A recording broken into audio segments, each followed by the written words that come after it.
Oh, magandang gabi po mga kagri. Welcome back sa ating channel. Para mga anak na yata itong aking si Shepa.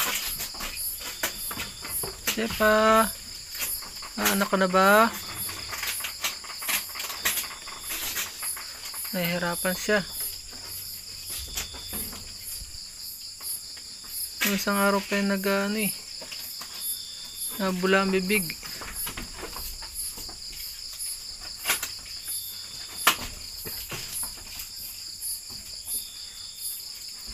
Mga anak na kaya siya, baka natuklaw ng ahas.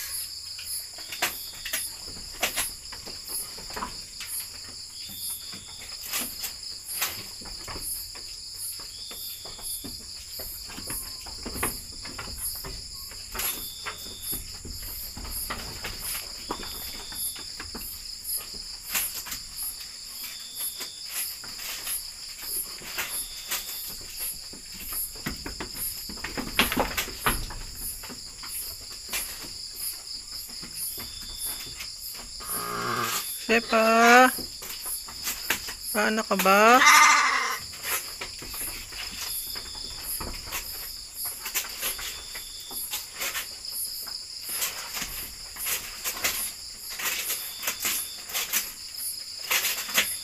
Ako, ito. Shepa,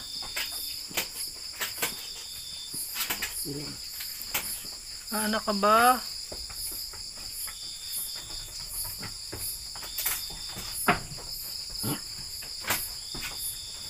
Nagtakbuhan kasi kanina. Hindi ko malaman kung buhay pa naman siya. Isang araw pa kasi nagbubula siya, tapos tamlayin. Ito naman mga barako, inilabas ko. Dahil sila ay Jesus name. Huwag naman sanang mamatay si Shepa. Nagbigla na lang takbuhan kanina nung nagbibideo.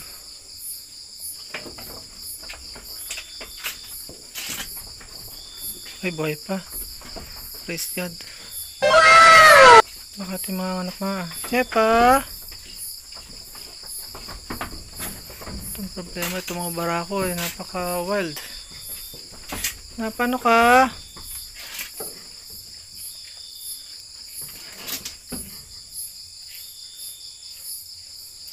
Kung sana buhay pa to. Itong problema. Anak ka ba, Shepa? Bigla na lang siyang napapadumi kanina. Hindi pa po nakakakita ng aktual na panganak na to. Kambing, may mga video tayo nakikita.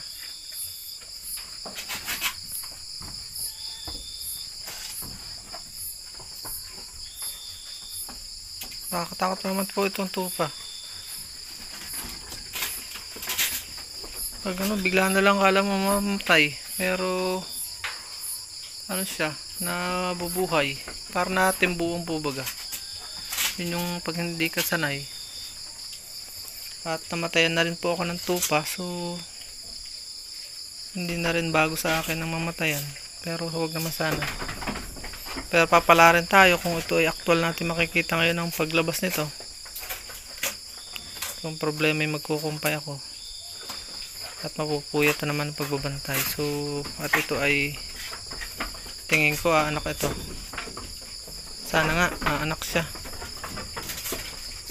At ito ay ating ilalabas mga barako. Dahil parang baka matapakan o ma-rape. So, pansamantala, akin muna itong sasaraduhan. Yun ang immediate action po sa kapag ka ganyan, for management purposes. Yan o, labas dito, labas. Bawal mga abala. Ilalim ito, kagalingan na itong may lakat siya. Mali yata nakuha ko.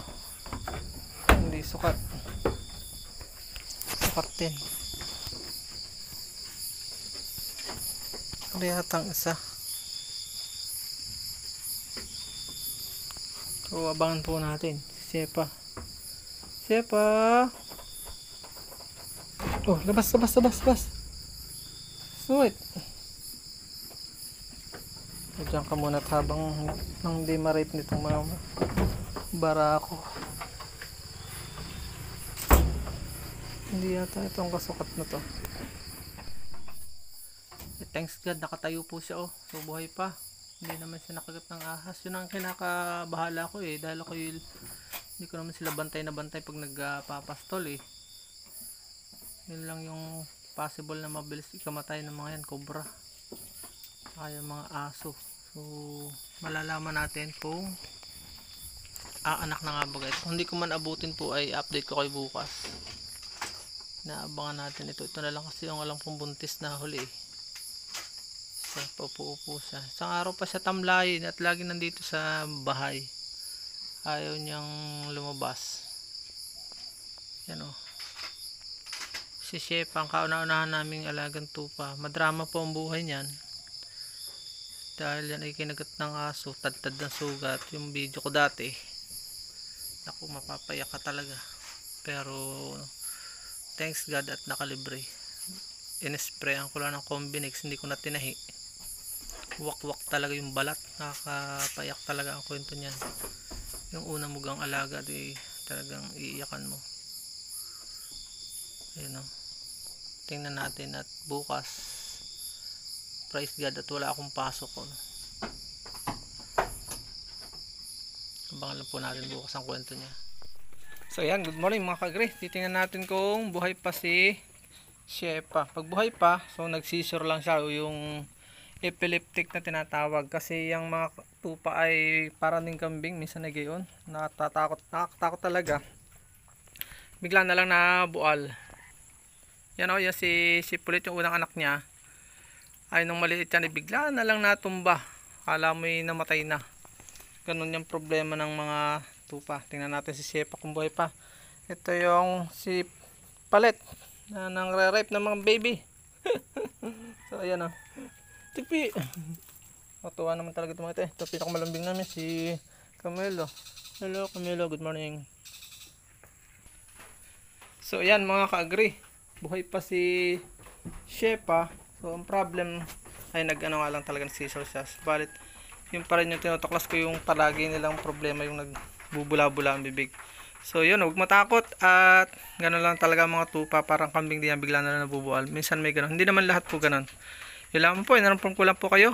Maraming salamat. Naway may natutunan kayo sa ating vlog. Abangan natin kung kailan siya anak kong buntis nga baga ito.